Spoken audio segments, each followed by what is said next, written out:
नमस्कार मंडळी. तर अक्षय तृतीयेच्या सगळ्यांना शुभेच्छा. आणि मी आता हे पुरण टाकते. हे चण्याची डाळ आहे. तर मी अशीच अंदाजेच घेतलेली.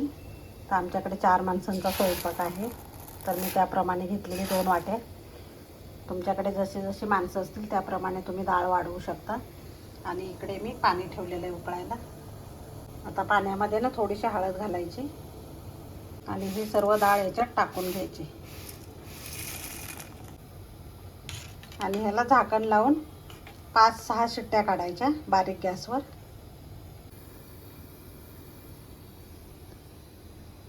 मी ना चाळणीमध्ये सगळं पाणी काढलेलं आहे. खाली एक भांडं ठेवलं आहे मोठं आणि वरती चाळण ठेवून सगळं पाणी आता हे त्याच्यातलं काढून घ्यायचं कटाची आमटी करण्यासाठी. तर हे बघू शकता तुम्ही, ते पडते हळूहळू. तर आता गूळ चिरून घेणार मी मंडळी. गूळ चिरून घेते मी आता. आधी फोडून घेतला मी थोडासा आणि आता चिरून घेते हे अशा पद्धतीने, म्हणजे पटकन बारीक होतो. पुरण शिजवलेल्या कुकरमध्येच मी परत हे करणार आहे, परतणार आहे पुरण. तर त्याच्यासाठी मी गूळ घालते. 1 किलो डाळ असेल ना तर तुम्ही अर्धा किलो गूळ घालू शकता त्याच्यात. जसं तुम्हाला जास्त गोड हवा असेल तर तुम्ही आणखीन वाढवू शकता, पण अर्धा किलो प्रमाण बरोबर आहे. त्याच्यात सगळी डाळ टाकून घ्यायची.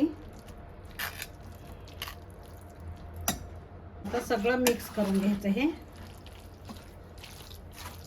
आणि इकडे मी थोडीशी डाळ काढून ठेवली, कारण सुनबाई खात नाही गुळाचं, म्हणून तिला मी साखर टाकणार आहे ह्या पुरणमध्ये. आता हे गॅसवर ठेवायचं. आता याच्यात पण मी साखर टाकून घेते. 2 वाट्या टाकते, तिला जास्त गोड आवडतं. आणि हे पण मी गॅसवर ठेवणार आहे आता. आता हे चांगलं परतून घ्यायचं मस्त. आता साखरेचं पण मी वेगळं ठेवलेलं आहे छोट्या कढईमध्ये. ते पण चांगलं परतून घ्यायचं मिक्स करून. छान मेल्ट झालं पाहिजे पूर्ण साखर. आणि ह्याला पाणी सुटतं जरा आता. असं बघा, ह्याला जरा वेळ पण लागेल थोडासा. आता ह्याला पाणी सुटायला लागले, थोडा वेळ लागेल. बारीक गॅसवरच करायला लागतं. साखरेचं पुरण वाटून पण झालं. याच्यामध्ये वाटून घेतलं मी लगेच पटकन आणि डब्यात भरून ठेवलं. गार झालं की पोळ्या करणार. 1 चमचा टाकते. बडीशोप पावडर टाकायची, ते पण मी घरीच बनवली भाजून वगैरे. वेलची जायफळ पूड टाकायची, ते पण 1 चमचा टाकायची. खूप छान टेस्ट येते पुरणपोळीला. आणि मंडळी तूप टाकायचं घरचं 2 चमचे. खूप लुसलुशीत होते पुरणपोळी. आणि सगळं मिक्स करायचं.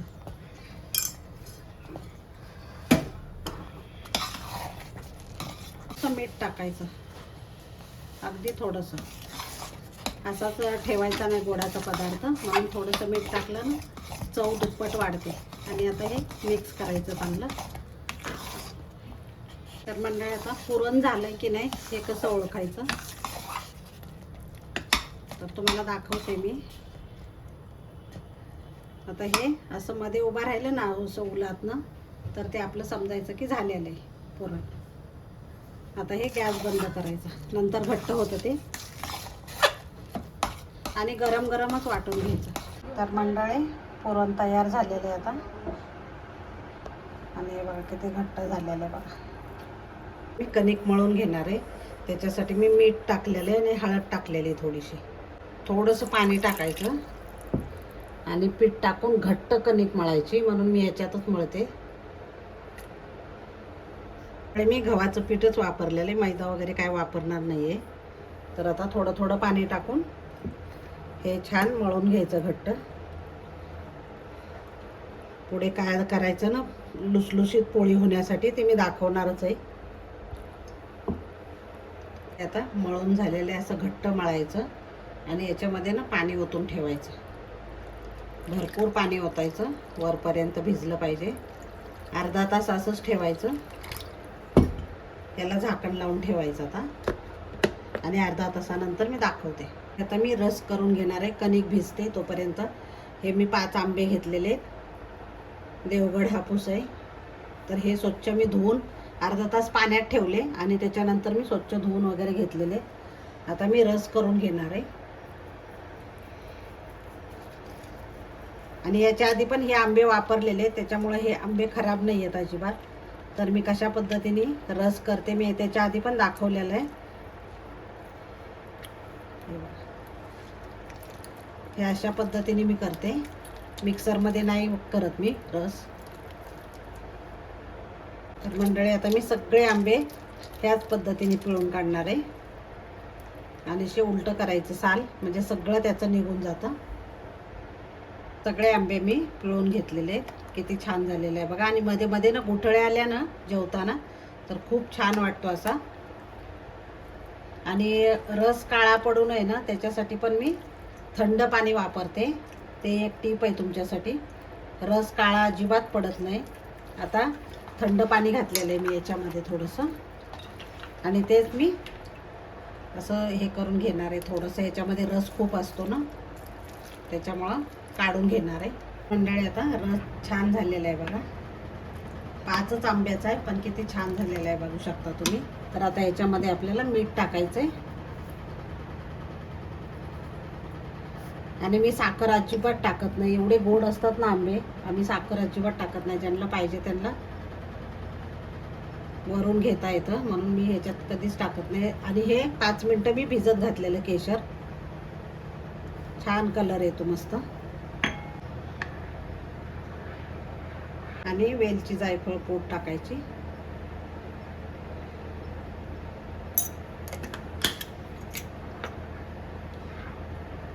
सगळं मिक्स करून घ्यायचं नीट. चुरून चुरून चांगली मळायची बघा, म्हणजे पोळी एकदम लुसलुशीत होते.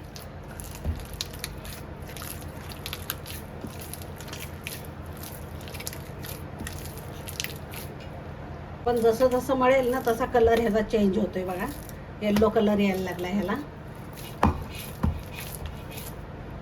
मंडळी थोडंसं तेल टाकून घ्यायचं, तेल टाकून छान मळून घ्यायचं परत एकदा आणखीन.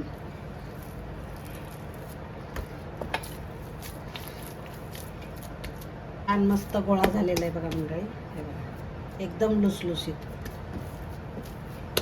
आमटी करून घेणार आहे, त्याच्यासाठी मी तेल तापायला ठेवलेले. तेल तापलं की जिरे मोहरी टाकायची, कढीपत्ता टाकायचा, लसूण आणि खोबरं वाटलेलं मी एकत्र ते टाकायचं थोडंसं. आता मिक्स करून घ्यायचं छान.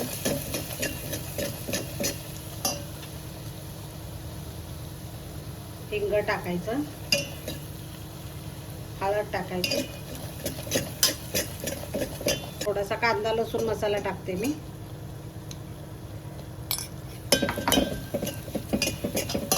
आणि तिखट तुमच्या आवडीप्रमाणे टाकू शकता तुम्ही, जास्त ही आमटी तिखट नसते त्याच्यामुळे कमीच टाकायचं. थोडंसं पाणी ओतायचं म्हणजे करपणार नाही मसाला.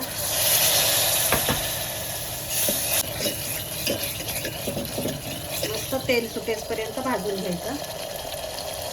कोथिंबीर फोडणीतच घालायची म्हणजे छान येतं स्वाद. मंडळी हे पाणी आहे बघा, डाळीचं पाणी काढलेलं, म्हणजे कट काढलेला आहे तो मी ह्याच्यामध्ये टाकणार आहे. आता सगळा गरम करून टाकते मी. तुम्हाला पातळ पाहिजे ना तेवढं तुम्ही करू शकता, पाणी वाढवू शकता ह्याच्यामध्ये. आता चवीप्रमाणे मीठ टाकायचं आणि सुंदर आमटी तयार झालेली बघा. काही जास्त झंझट नाही आहे किंवा मसाला वाटायची गरज नाही आहे. एक उकळी आली की गॅस बंद करायचा. तर मंडळी आता छान उकळी आलेली, तर आता गॅस बंद करायचा. मंडळी मी भात पण लावून घेते, इंद्रायणी भात आहे.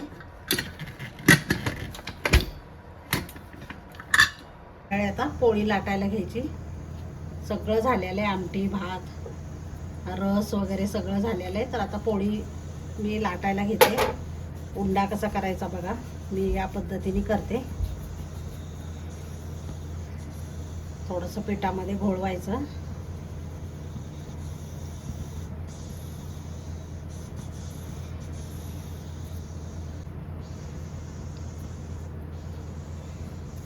आणि पुरण नेहमी जास्तच भरायचं, म्हणजे पोळी एकदम छान गुबगुबीत होते आणि लुसलुशीत राहते. या पद्धतीने मी उंडा करते, कारण आमच्या आईने असंच शिकवलेलं आहे. त्या पद्धतीनेच मी करते. लहानपणापासून आम्ही आईचं बघितलेलं आहे ना कशी करते ते.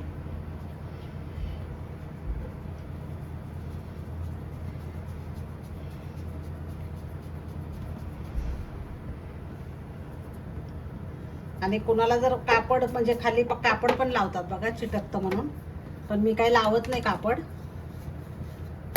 मी याच पद्धतीने करते.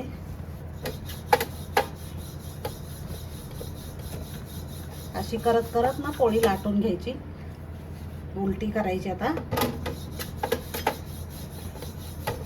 अलगद त्याच्यावर लाटणं फिरवायचं आणि त्याचे साईडचे कट आहेत ना ते बारीक झाले पाहिजेत एकदम.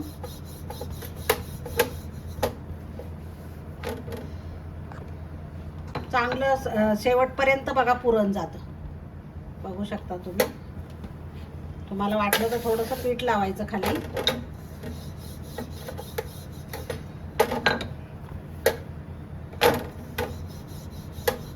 आणि साईडचे कट आहेत ना ते बारीक लाटून घ्यायचे पातळ, म्हणजे पोळी खूप छान होते.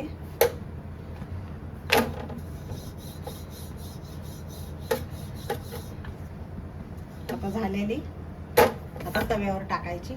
तवा पण तापत ठेवलाय, मी थोडंसं तूप टाकून घेते. मी तूपच लावते पुरणपोळीला.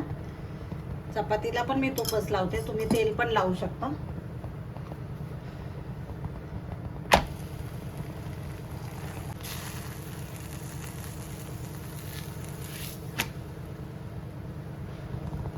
आता वरून पण तूप लावायचं.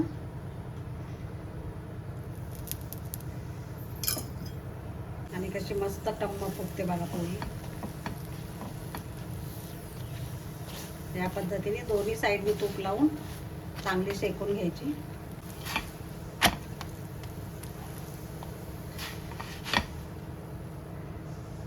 तर दुसरी पण टाकते मंडळी मी.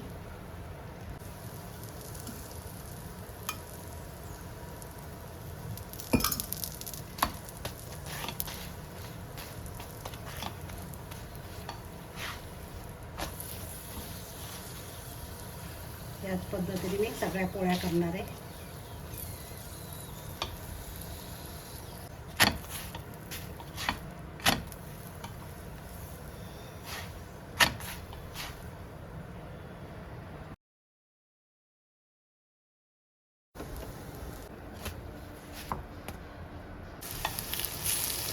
वडी पण भाजायला टाकलेली.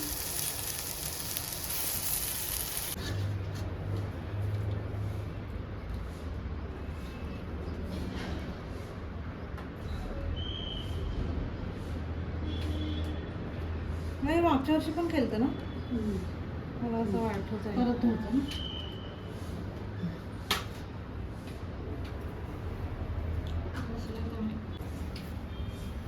चांगलं आहे.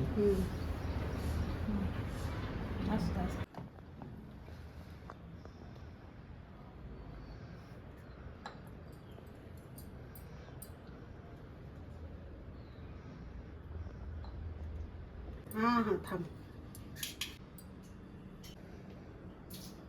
मंडळी देवपूजा वगैरे झाली. 12:15पर्यंत सगळं आटपायचं होतं, म्हणून माझं सगळं झालेलं आहे बघा. हे बघा, कलश पण पूजन झालेलं आहे आणि सगळी तयारी करून ठेवलेली मी आधीच. पुरणपोळी झाली, सगळा स्वयंपाक झाला. आता नैवेद्य राहिलेला आहे. हे बघा, सगळी पूजा झालेली आहे. गॅसवर पण स्वस्तिक काढून पूजा केलेली. आज पूजा करायला लागते गॅसची पण, कारण आपण रोज त्याच्यावरच जेवण बनवतो, जेवतो, त्याच्यामुळे पूजा करायला पाहिजे असं सणासुदीला. तर झालेले आता, मी पण केली, गीतांजलीने पण केली, देवाची पण पूजा झाली. आता नैवेद्य दाखवते.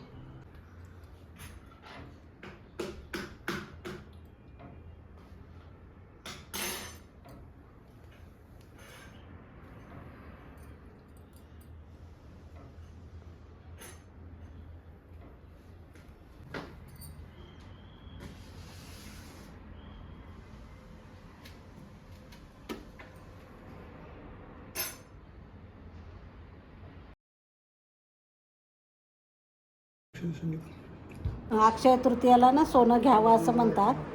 तर रणजितने ना सोन्याचा कॉईन घेऊन आलेला आहे. तर क्रिशू म्हणतो काय पण घेऊन येतो, त्याच्या उपयोगाचं नाही आहे ना म्हणून. हां पडून. तर आता मी देवापुढे ठेवते, कारण क्लिनिकला जाऊन येताना घेऊन आला आहे. कारण त्याची इच्छा असते काय नाही काही घ्यायची असते, अक्षय तृतीया म्हणा किंवा मग धनत्रयोदशीला. तर म्हटलं तुला काय घ्यायचं आहे ती घे म्हटलं. मग तो एकटाच गेलेला, आम्ही काही कोण गेलेलं नव्हतं, कारण वेळ पण नव्हता आम्हाला जायला. पूजा वगैरे, घरातला स्वयंपाक, पुरणपोळीचा स्वयंपाक केलेला आहे मी मस्त. सगळेजण जेवलेत. तर मंडळी, कसं काय वाटला माझा आजचा अक्षय तृतीयाचा ब्लॉग तुम्हाला? तर आवडला तर लाईक, शेअर आणि सबस्क्राईब करायला विसरू नका. धन्यवाद.